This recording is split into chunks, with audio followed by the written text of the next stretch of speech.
Hi, welcome to one more episode of जिंदगी का सफर.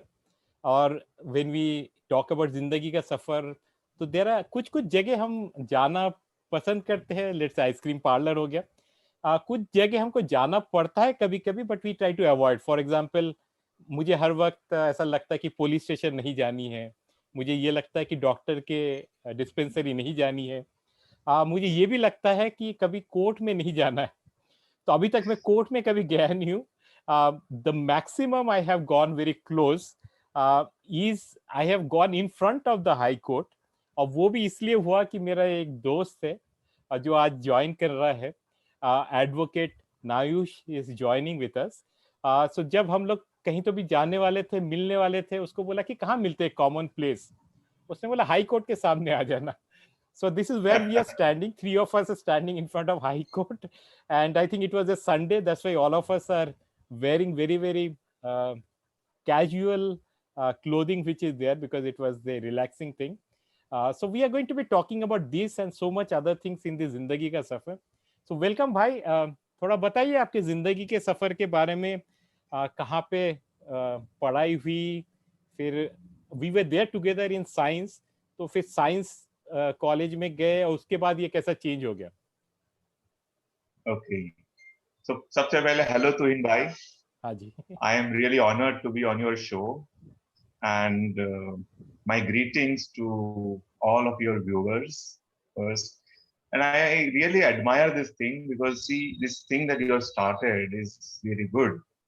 It, explores the depths of personality of a person.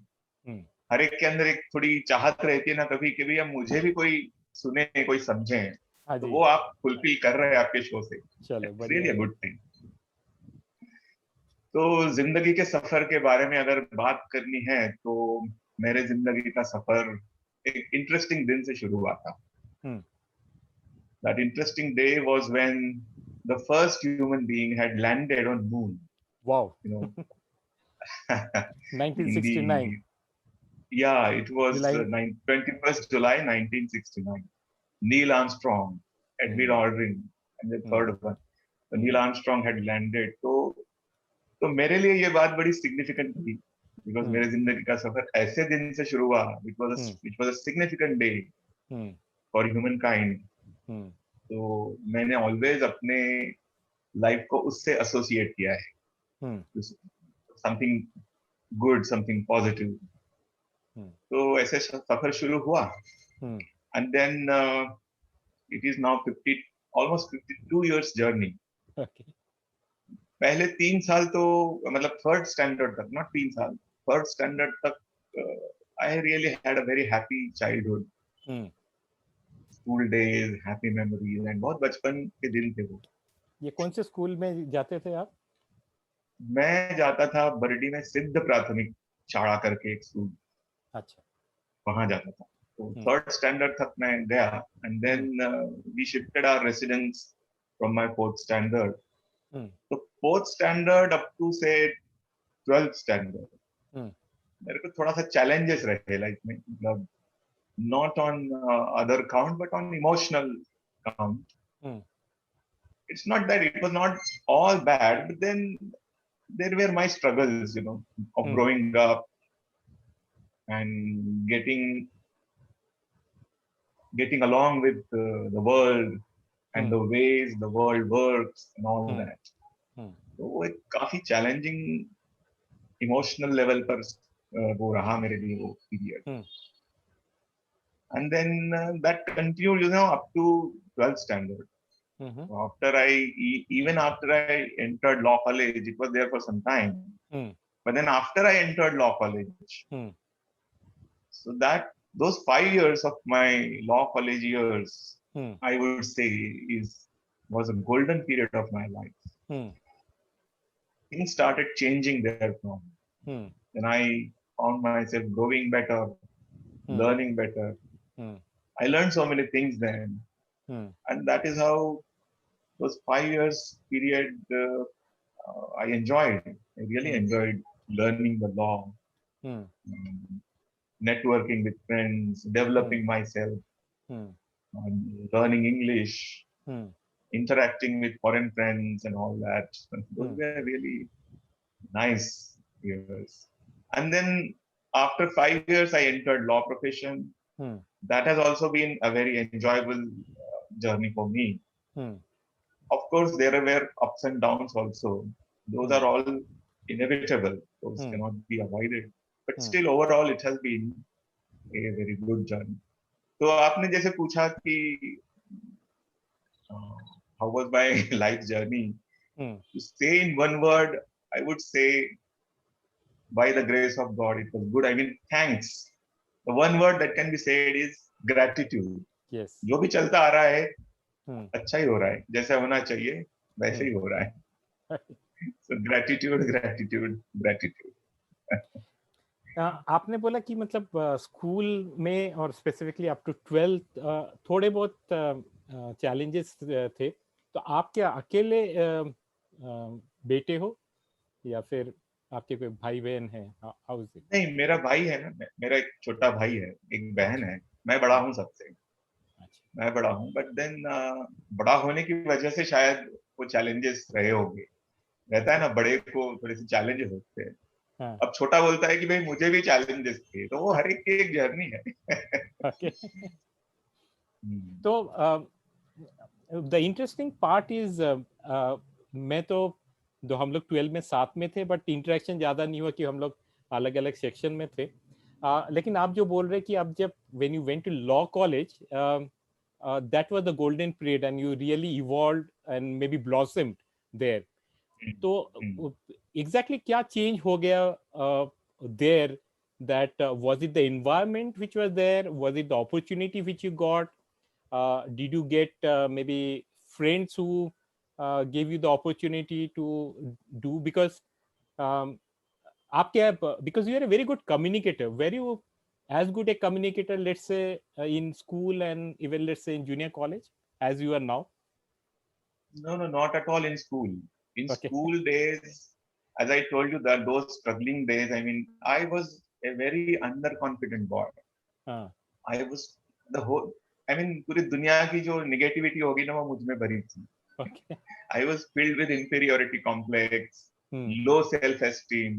यानी अपन कुछ कर सकते नहीं सकते, ये कभी सोचा ही नहीं था. मतलब क्या करना है क्या नहीं, कभी ऐसे कुछ थॉट्स कॉन्शियसली कभी थिंकिंग हुआ ही नहीं. इसलिए I was not a good communicator at all. The good part was, मुझे पढ़ना बहुत अच्छा लगता. I love reading. तो मैं पढ़ने से जुड़ा हुआ था. तो वो एक बात थी. और आपने पूछा जैसे कि what change happened when I entered law college. तो क्या हुआ इन कॉन्ट्रास्ट, मतलब जैसे मैं 12th तक totally underconfident kind of person था. When I entered law college, वहां ऐसा हुआ कि there was one teacher, Dr. किशोर महाबल. आपने सुना है कि नहीं पता नहीं उनका नाम, but he was a teacher of political science and he was a great motivator. The main thing is he was a great motivator. He used to motivate all students. Those who were ready, they were responding to him. तो क्या हुआ कि जब मैं law college में गया तो मुझे ऐसा लगा था, आई वाज एप्रीहेंसिव. मैं साइंस के बैकग्राउंड का हूँ. Will I be able to cope up with these studies? ये सब आर्ट्स के स्टडी, पहले 2 साल तो वहाँ आर्ट्स के ही थे. बट वो सर ने जो सब्जेक्ट को पढ़ाते थे, तो इतना इंटरेस्टिंग तरीके से पढ़ाया उन्होंने कि बड़ा मजा आने लगा. तो that apart, the thing is he was a motivator. और एक दिन उन्होंने क्या कहा कि I can see, बोले मैं साइकोलॉजी समझता हूँ and I can see, I can tell that I can tell about every student from first to last student. You have one or the other extraordinary quality in you. The unfortunate part is that you are not aware of it. So what that extraordinary quality that you have to explore. ऐसा उनका message था. That really changed my perspective about the things. तो मैं भी थोड़ा सोचने, motivate हुआ, सोचने लगा. सर के कांटेक्ट में रहा. और sir also guided me. He suggested certain books. There was another teacher also, Mr. Shankaran Iyer. वो इंग्लिश के टीचर थे. वो बड़े मतलब वो भी मोटिवेटर थे, but he never used to directly motivate, he used Okay. To indirectly motivate us by, मतलब वो रोल मॉडल जैसे थे, द वे ही यूज्ड अच्छा. टू ड्रेस, द हाँ. Way he used to speak and all. Hmm. तो वो बात हुई, और फ्रेंड्स भी बड़े अच्छे थे, सो हम्म. मेनी वहां पे एक्टिविटीज होती थी। Hmm. Main thing was I started enjoying studies, logic, political hmm. Science, history hmm. थोड़ा बोरिंग लगता था। तो हम्म. पहले 2 साल तो आर्ट्स के subject, international relations, hmm. the whole atmosphere was good, hmm. and the interesting part was there were foreign students, I mean from Kenya, Okay. was African students. Hmm. So I used to deliberately interact with them hmm. to know their culture, हम्म. उनकी क्या अलग rituals है, रिवाज है, वो क्यों आए यहाँ पर, इंडिया हम्म. में आकर क्यों पढ़ाई करना चाहते हैं। हम्म. तो जब उन्होंने कहा कि जब वो आकर इंडिया में लॉ पढ़ के जाएंगे तो उनकी हम्म. वैल्यू बहुत बढ़ेगी उनके देश में, हम्म. वो एक बड़ा इंटरेस्टिंग पार्ट था, इंप्रेसिव पार्ट था, which made me feel proud of my college. Okay. I thought I am in a unique course, unique हाँ. college. हाँ. वो भी एक बूस्टिंग बात थी। हाँ. तो उनसे मेरी काफी अच्छी इंटरेक्शन रहती थी, हम्म. और मेरा ऑब्जेक्टिव ये था कि मेरी इंग्लिश इंप्रूव हो जाए उनके साथ हम्म. बात करते करते। हम्म. इतनी ज्यादा थी कि मेरे दोस्त थोड़ा मेरा मतलब मुझे ये कहते थे मजाक में कि अरे भाई तू यहीं रहना, इस देश में रहना, जाना मत। हाँ. तो हुआ ऐसा क्वीन भाई कि सर ने फर्स्ट ईयर में एक ऐसे कंपटीशन अरेंज की। हम्म. उन्होंने सब्जेक्ट रखा था the mission of my life, Okay. इस पर आपको ऐसे लिख के लाना है। हम्म. तो उस वक्त तो वो उन्होंने ये भी फ्रीडम दे दिया कि आपको जो लैंग्वेज आती है उसमें लिखिए। हम्म. तो I wrote, I participated in that, and I hmm. Actually wrote down my mission of my life. Hmm. उस वक्त मैंने लिखा था कि I want to become a good lawyer and a detective. Oh. You know, उस वक्त वो barrister Vinod का जमाना था, वो हाँ. पेरी मैसन के कैरेक्टर पर बेस्ड था ना, वो सीरियल चलते थे। बराबर बराबर. I was impressed by that, तो मैंने वो लिखा, and I didn't get first, second, third, but I got consolation prize in that essay competition. अब हम्म. उससे हुआ ऐसे कि whatever I wrote, अब वो डिटेक्टिव पार्ट तो छोड़ दो, but whatever I wrote about becoming a good lawyer, that got firmly embedded in my head, hmm. and the journey went on. So that was the change, और बहुत सारी activities हुई 5 सालों में, हम्म. तो it was really good. वाली ऐसे अभी भी है आपके पास कि मतलब वो सबमिट कर दिया था because it was a competition? नहीं अभी नहीं है वो, कभी अच्छा. तो भी थी मेरे पास, पुराने घर में थी, कई सालों अच्छा. तक रखा था मैंने, अच्छा. बट अभी नहीं है वो मेरे पास। बट मुझे याद है अभी भी मैंने क्या लिखा। क्या लिखा है? No, which is very interesting because at a very young age आपने तो मतलब काफी सोच लिया, मतलब immediately after 12th and you were able to articulate and सोच सके कि हमें ये करना है। अच्छा, एक क्वेश्चन मेरे को आई थिंक मैं थोड़ा पहले भी मुझे ऐसा लग रहा था, लॉ में आने का कैसे हुआ? जैसे मैं बोला आप साइंस में थे, तो व्हाट मोटिवेटेड यू कि मतलब द साइंस की कोई स्ट्रीम ना पकड़ते हुए अब how did you move into law? हाँ, that is also an interesting story. Hmm. अब देखो, साइंस वाला बच्चा, साइंस वाला कोई है तो वो साइंस के स्ट्रीम का ही सोचेगा। मैंने भी नहीं सोचा था कि मैं लॉ में जाऊंगा। हम्म. अब उस वक्त ऐसे लगा कि मैं लॉ में बाय फ्लूक चला गया। अच्छा. साइंस में अच्छे मार्क्स नहीं मिले, आप लोग हम्म. सभी इंटेलिजेंट लोग थे, आपने अच्छे अच्छे मार्क्स आपको मिले, I was just mediocre student. तो अच्छे मार्क्स नहीं मिले तो इंजीनियरिंग, मेडिकल, इसका तो सवाल ही नहीं था वहाँ एडमिशन मिलने का। तो और अलग अलग कोर्सेस में फॉर्म्स डाल के रखे थे, और इवन मैंने बीएससी जियोलॉजी का भी फॉर्म भरा था अपने ही कॉलेज में, लॉ अच्छा. College, sorry, Shivaji Shivaji science science college. में. Hmm. I attended classes for 1 month, okay. but then one day I I sat with my dad हाँ. and discussed। वो बोले ये बीएससी जियोलॉजी ये सब करके आगे क्या फ्यूचर रहेगा क्या नहीं। हम्म. अब उसके पहले वो लॉ में मुझे लॉ में जाने के बारे में खुद निगेटिव, हम्म. बट ये जब बात आई ये पॉइंट ऑफ टाइम, तो फिर उन्होंने सजेस्ट किया कि okay take admission in law college. Hmm. तो मैंने उस वक्त फिर जाकर, अब वो तब सीटें, मतलब सीटें थी कुछ खाली, एडमिशन प्रोसेस ऑलमोस्ट कंप्लीट हो रहा था, सीटें खाली थी, तो मैंने जाके 5 इयर्स कोर्स में फिर एडमिशन ली, and that is how I entered law college. But ये लगता है ऐसे बाय फ्लूक मैं उधर चला गया ना, क्योंकि इधर उधर कहीं ऑप्शंस नहीं थे. मगर जब मैं अभी रिट्रोस्पेक्ट में उसको देखता हूँ, तो मुझे एक बात याद आती है कि मेरे ही थॉट्स ने मुझे वहां अट्रैक्ट किया लॉ कॉलेज. अब कैसे? तो देखो क्या हुआ कि मैं, जैसे I told you, I was fond of reading, so I used to read so many things. तो 11th स्टैंडर्ड में कभी तो भी मैं पढ़ रहा था एक किताब which was relating to courtroom drama stories, you know. Okay.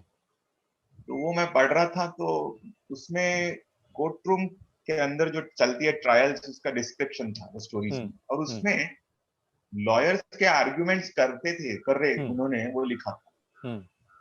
One side argued this, then the other side argued that, then again the first side replied, the other side replied. वो जो था ना, that really intrigued me, it impressed me. So I was really, मतलब impressed by the intellectual element contained in those arguments. उस वक्त मुझे एहसास हुआ, यार ये वकील लोग बड़े होशियार होते हैं, बड़े इंटेलिजेंट होते हैं. और मुझे याद है उस वक्त मैंने जब पढ़ा वो सब, तो थोड़ा सा समय के लिए मैं उसे डे ड्रीम कहो, ट्रांस कहो, whatever, I just close my eyes and imagined myself as a lawyer for some time. Wow. I actually saw myself where, अब कोई संबंध नहीं, कुछ नहीं, देखो वो पढ़ लिया, इम्प्रेस हो गया, but actually I saw myself wearing a black coat and those bands and proudly moving like a lawyer. तो वो चीज थोड़ी देर चली, फिर निकल गई. बोला अरे ये क्या मूर्खता है, मैं साइंस में हूँ, ये अपने को साइंस में आगे जाना है. तो वो शायद इतना इंटेंस रहा होगा वो, that led me to that. ऐसा मुझे आज रिट्रोस्पेक्ट में लगता है. ये कितना सच है कितना नहीं, बोलते हैं law of attraction and all those things होती है, तो शायद ये वर्क कर गए वहां पर. तो this is how I entered law college. It also, you know, that thing, that reading resulted in one more thing that greatly enhanced my respect for, of course I was already respecting my father, but as a lawyer, he was also a lawyer, my father was also a lawyer. That greatly increased my respect for my father, because he was in such a profession. I then realized that involves daily intellectual challenge, and he was facing it every day. तो वो भी एक बात हुई. That's how my entry into law college took place. Okay, after entry, जैसे आपने बोला कि 5 years का कोर्स था, so maybe in 1991 आपने you graduated and became a lawyer. उसके बाद it's more than 3 decades now. तो अभी आप वो मौका पे पहुंचे हैं जहाँ पे you are a lawyer not only in the Nagpur High Court, but sometimes you also go to Supreme Court and you are also dealing with certain cases there. तो ये मतलब was it a similar kind of thing which you are doing, or is it a specialization जो आप कर रहे हो? Is it only on certain areas, or because I think you do mostly on civil, आप criminal law में नहीं हो. So how has this 30-year journey been? हाँ, 30 years. Yes. वो मुझे एक डायलॉग याद आता है, वो सतीश शाह का डायलॉग था एक सीरियल में, 30 इयर्स का एक्सपीरियंस है. 30 इयर्स का एक्सपीरियंस है. तो आज मैं वो मुकाम पे हूँ कि 30 इयर्स का एक्सपीरियंस है. एनीवे, जोक्स अपार्ट, तो इनिशियल जो मेरा पीरियड था लॉ प्रोफेशन में, 91 टू से about 8 years, I work in every kind of court. Actually entry जो हुई मेरी उस वक्त, तो थोड़ा सा मैं ये भी बता दूं कि जब मैं स्टूडेंट था लॉ कॉलेज में, तभी से मैंने कोर्स जाना शुरू कर दिया था, मतलब from 3rd year. And 3rd year, 4th year, final year तक मैंने इतने सारे क्रिमिनल केसेस अटेंड कर लिए थे कि मेरा इंटरेस्ट जग गया था उसमें. I had almost decided to become a criminal lawyer, lower court में जो, वो मैंने डिसाइड कर लिया था. I attended many cases of my father and other eminent lawyers also. But then my father said, no, that is, अब उनके experience के भरोसे उन्होंने वो देखा future, मतलब criminal side में lawyer बनना उसके लिए that is a different game, you know. Trial side में, I mean, that's a different game. वो जो clientele का जो types होता है ये वो उनको लगा शायद ये इतना handle नहीं कर पाएगा. So he suggested me to go to High Court for practice. अब मैं बिल्कुल शॉक हो गया कि ये क्या सजेशन है पापा का, क्योंकि मुझे कॉन्फिडेंस ही नहीं था कि मैं खड़ा होके कुछ आर्गुमेंट करूंगा, ये कर पाऊंगा. वहां पे आर्गुमेंट्स पे ज्यादा होता है. But he said no, you can do it. उन्होंने कुछ देखा होगा. So I started my journey in high court. I started in the chambers of advocate C.S. Kaptan. Nagpur में आज एमिनेंट लॉयर है. वो कॉर्पोरेशन के तब मेन लॉयर थे. तो इनिशियल पीरियड जो था मेरा 8-9 इयर्स, वो पीरियड में मैंने भले शुरुआत तो हाई कोर्ट से की, हाई कोर्ट में ज्यादा रहता था, बट मैंने सभी कोर्ट्स में काम किया. In all courts, in trial court, मतलब district court, and various tribunals like school tribunal, college tribunal, revenue tribunal, and cooperative court, consumer court, appellate courts, and of course high court the 5. I also worked before lower authorities like tehsildar, subdivisional officers, collectors. तो वो period तो ऐसे specialisation का period नहीं था, और किसी के भी लाइफ में नहीं रहता है लॉयर के लाइफ में. वो हर तरह का काम उनको करना ही पड़ता है, और specialisation comes with, I mean, it comes exposure gradually and as you experience. go on. Right. So it so happened then after 7-8 years, say 9 years, after 9 years, when opportunity came across my way of becoming assistant government pleader in High Court. I was chosen to become assistant government pleader in High Court, and then I took that opportunity. So somewhere in 2000, I was appointed as an assistant government pleader in High Court. So that was also, I mean, in quite a young age, I became that at the age of 32, I suppose. At the age of 32 itself, I became, and then it was a long experience. So because of that, I had to remain confined to High Court only. अब ये कहीं और जाके काम करने का सवाल ही नहीं था किसी और कोर्ट में, क्योंकि समय भी नहीं मिलता था. तो बस high court. That journey continued, say, up to 16 years, up to July. And then when I resigned from that post, I chose to resign. I was fed up. I mean, after a long period, I felt saturated. Though all things were good, money-wise, work-wise, it were okay. But saturation आ गया था, so I chose to resign. And then I started private practice. तो private practice करते वक्त तो फिर सवाल था चालू कहाँ, सवाल ही नहीं था चालू कहाँ करना, क्योंकि हाई कोर्ट में किया है, उतने साल का वहाँ आदत है, तो वहीं शुरू किया. So while working as a government pleader, I handled civil and criminal both types of cases. I love criminal law, but when it comes to practice, थोड़ा सा कम आती है मेरे पास वो cases, but I love to do that work. मेरे पास है कुछ cases, but mainly I work on writ side, writ petitions. I specialize in that, ऐसा बोल सकते हैं. That is my forte, one can say. So lovely. I think for our viewers, it has given us a very good idea about how what all happens in law, which per se, or as a lawyer's life, which is there, and it gave us a good understanding. It can be you can do both. My understanding was it was only one which people do, but definitely, as you said, your writ petition is one of your thing which is there. But in addition to that, moving a little bit away from your work, you have variety of interests. So, for example, one more thing which you do very well, you have been a blogger, video blogger for some time. You have a channel which is very, very popular among the legal fraternity and specifically people who are interested about law which is there. In addition to that, you post a lot of other things. So, ये interest कैसा हुआ, and how you are doing the video channels में क्या क्या कर रहे हो? हाँ, देखो क्या होता है तुहिन भाई, जैसे हम अपने काम में इंटेंस हो जाते, काम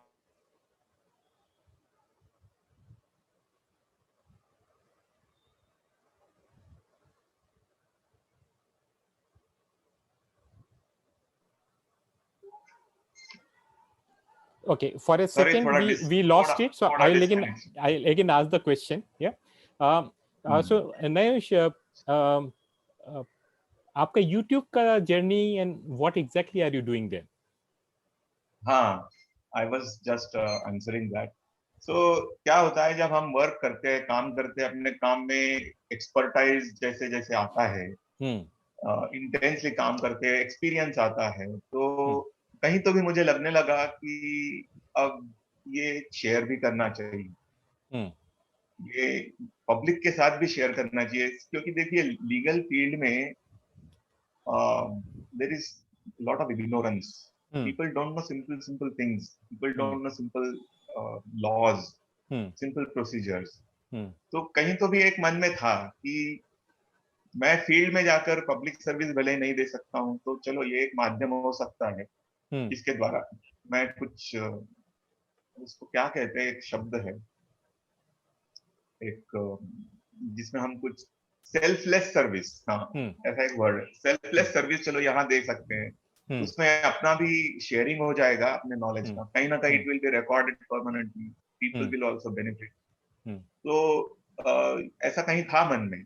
So hmm somewhere in 2013 that idea got conceived in my mind.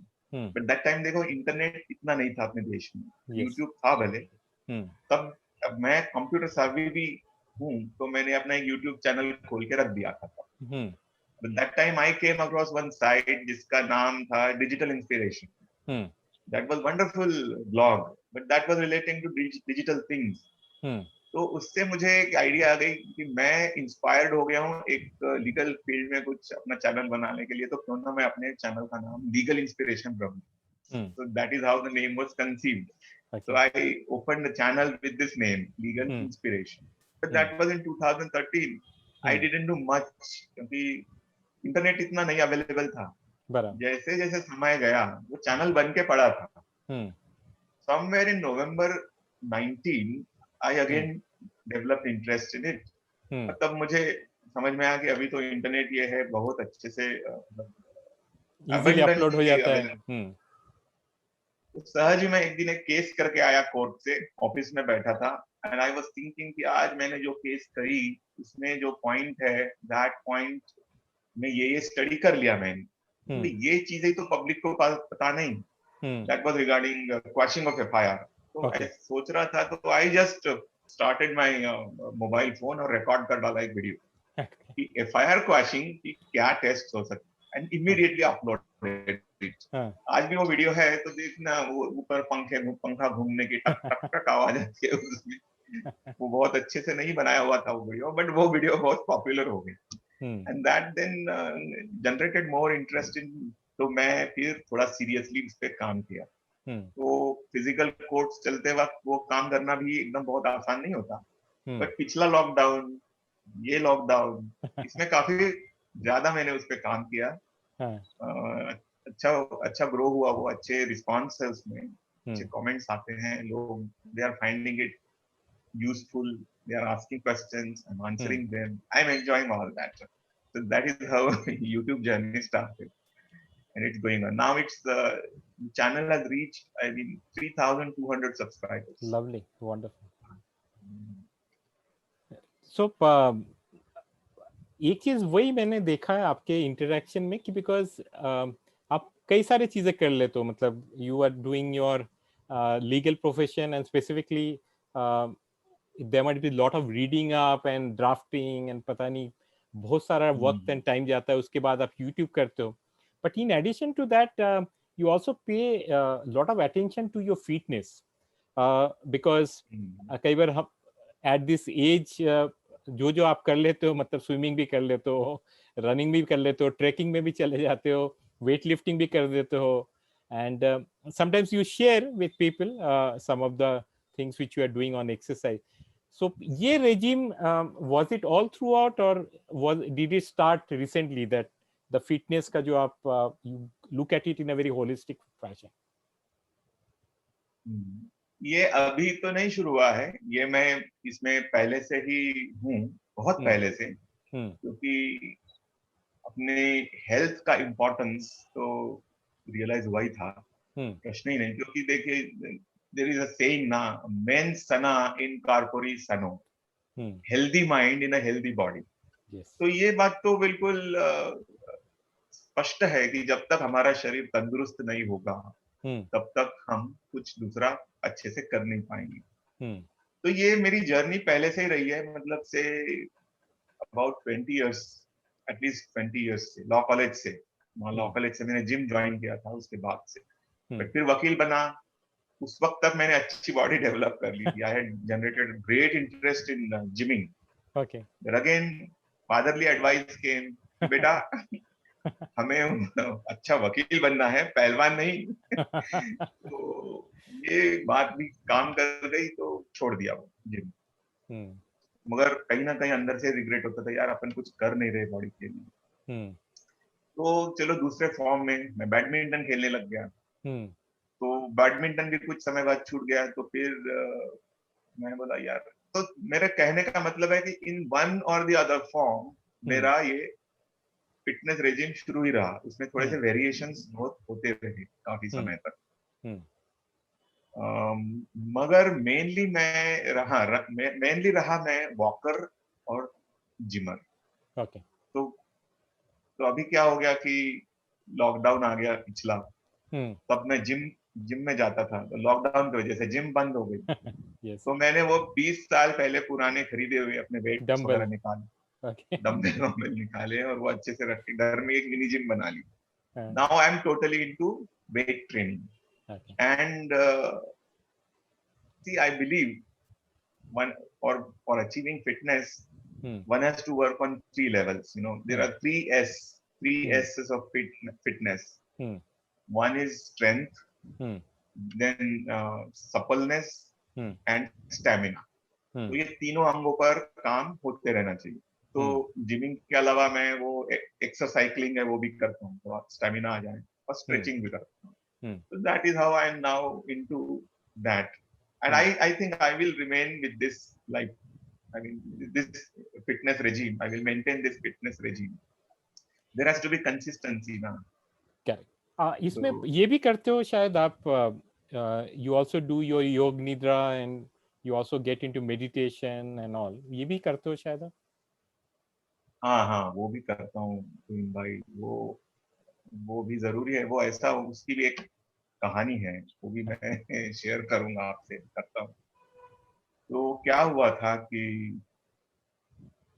when I was say about 41, I suffered a heart attack. Okay. Fortunately kaho, unfortunately, I suffered it. And fortunately it didn't turn out to be fatal. ज़्यादा damage नहीं हुआ। I don't know why it happened, but it happened. तो वो होने के बाद I came out of it.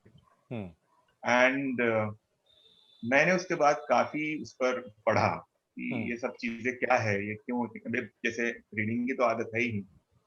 So I came across 2 wonderful books. One was in Marathi.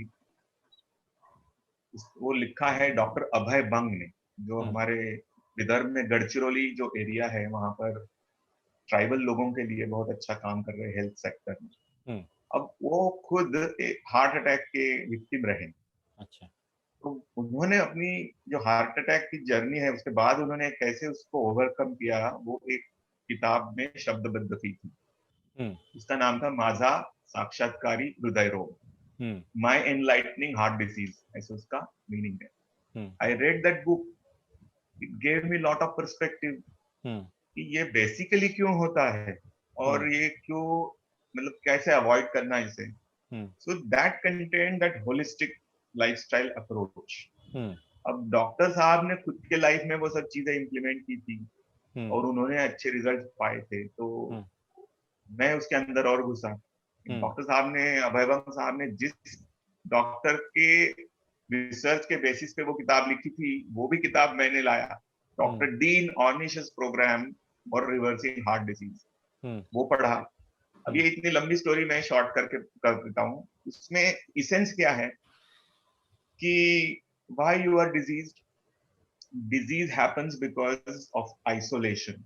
उसमें लिखा था कि जितना तुम आइसोलेटेड फील करोगे, जितना आइसोलेटेड रहोगे, डिस्कनेक्टेड रहोगे लोगों से, अपने आप से, हायर पावर से, उतना तुम डिजीज रहोगे, by mind, body and on all levels. जितना तुम कनेक्टेड रहोगे उतना तुम हेल्दी रहोगे। So the important thing was to reduce isolation and to improve connectivity, connectivity with oneself, with others, with higher force. वो सब चीजें उसमें पूरा प्रोग्राम दिया हुआ था। तो उसमें वो चीजें थी, प्राणायाम, फिर ध्यान। बड़ी इंटरेस्टिंग बात है, मैं आपको बताता हूँ। डॉक्टर डीन ऑर्निश जो है अमेरिका के, उन्होंने जो रिसर्च कंडक्ट किया उसमें इंडियन लाइफस्टाइल जो होती है अपनी, बेसिकली रिसर्च ये था कि इंडियन जो लाइफस्टाइल है, योगा एंड अदर टोटल जो पहले के जमाने की लाइफस्टाइल थी, उसका हार्ट डिजीज पे क्या प्रभाव होता है। That was his research and he found that actually the blockages can be reversed. तो ये इतना वंडरफुल चीज थी उसमें। वो lifestyle, actually that's a lifestyle disease. So when you change lifestyle, when you become holistic, मतलब अच्छी लाइफस्टाइल, एक्सरसाइज, अच्छा खाना, वो कनेक्टिविटी, फिर उसमें आता है मेन चीज प्राणायाम, ध्यान, ये सब। तो वो मैंने करना शुरू कर दिया। उसमें मैं योग निद्रा करता था मेनली, और योग निद्रा जो है वो सोकर करनी पड़ती है। तो वो जब मैं करता था तो मुझे डीप पीस महसूस हुआ, डीप। अब वहां तक मैं उतना डीप नहीं था स्पिरिचुअलिटी में, मगर ऐसा हुआ उसके बाद कि एक दिन मैं इंटरनेट पर कुछ देख रहा था, तो वहां एक स्क्रीन पे आया मेडिटेशन एंड प्राणायाम शिविर at Rishikesh at this period. वो पीरियड में मेरी वेकेशन थी, तो I immediately decided I would go. एक दोस्त को लेकर मैं वहां गया। अब मुझे लगा वहां वो वर्कशॉप होगा कि आपने अपने हेल्थ के लिए ये करो, वो करो, सब चीजें अच्छे से सिखाएंगे। मैं गया, 5 दिन मैं जब अटेंड करके बाहर आया तो it was totally spiritual workshop, जिसमें ईश्वर अपनी जिंदगी का मकसद क्या, हम कौन हैं, कैसा है, ये सब चीजें थी। जब मैं बाहर आया तो टोटल एक नई दृष्टि मुझे मिल गई। मतलब मुझे ऐसा लग रहा था मैं क्या, मुझे कुछ भी पता नहीं था what are we really doing and what we are supposed to do, कहाँ जाना है, क्या करना है। तो नया पर्सपेक्टिव, नई दृष्टि लेकर जब आया, तो उसके बाद एक और संस्था से जुड़ना हुआ, self development to self realisation, ऐसा उसका मोटो था।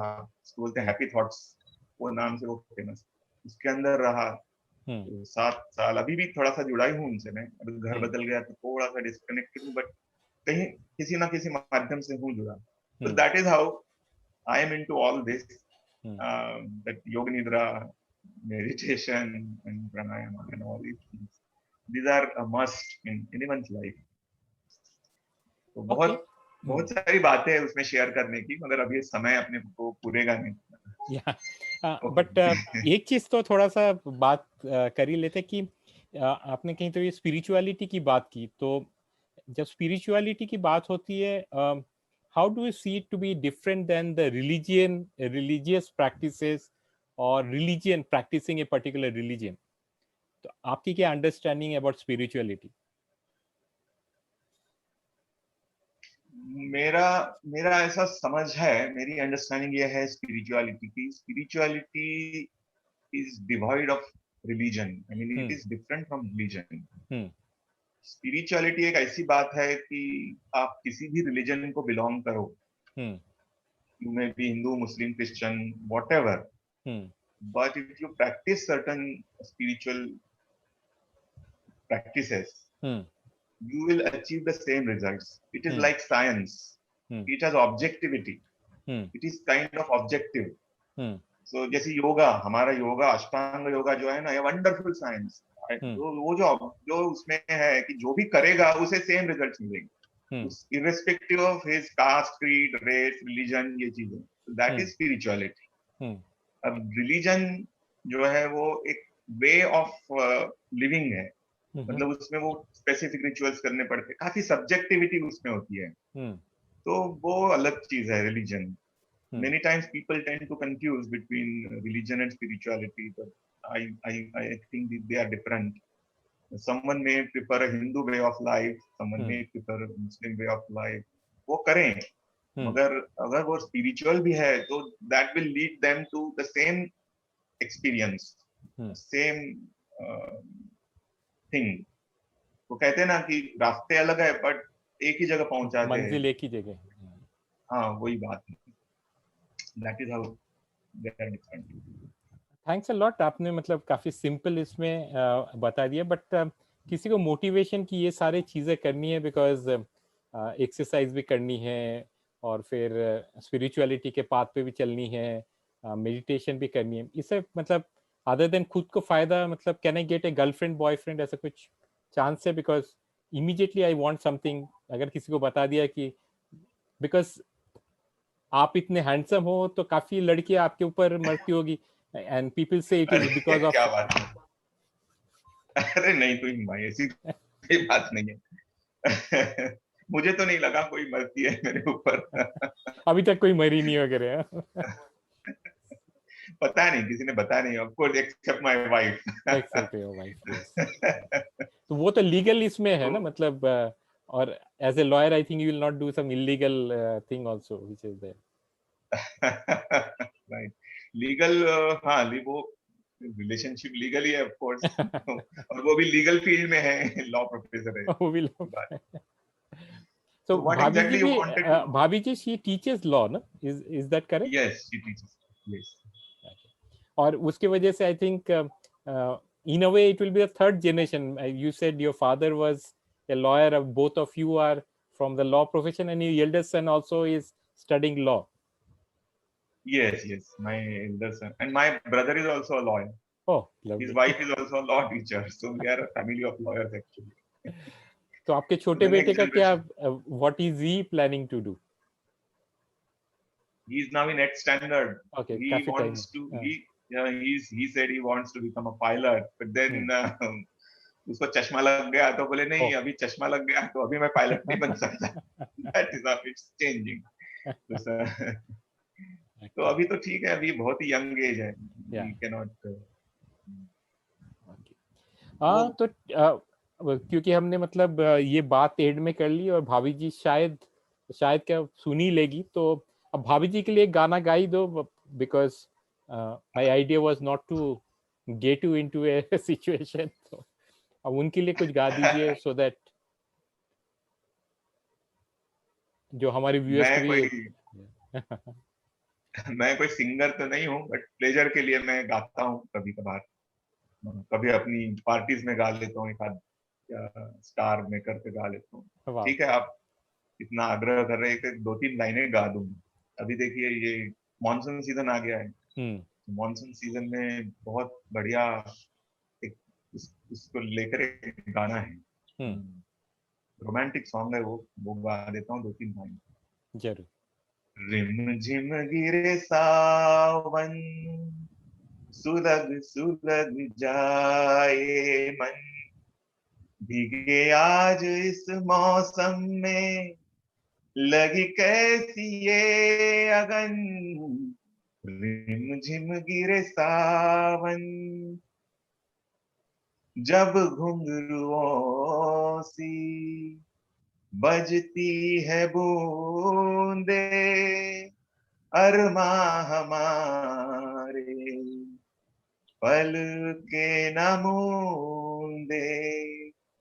हाय ये कैसी अगन, सुलग सुलग जाए मन, भीगे आज इस मौसम में, लगी कैसी ये अगन. रिमझिम गिरे सावन. वाह. तो आप कैजुअल सिंगर होने के बावजूद आप बहुत ही बढ़िया गाते हैं. तो and thank you. So just goes to show कि मतलब अगर all round personality किसी की चाहिए, so it has to be someone like you. So I think अरे नहीं नहीं.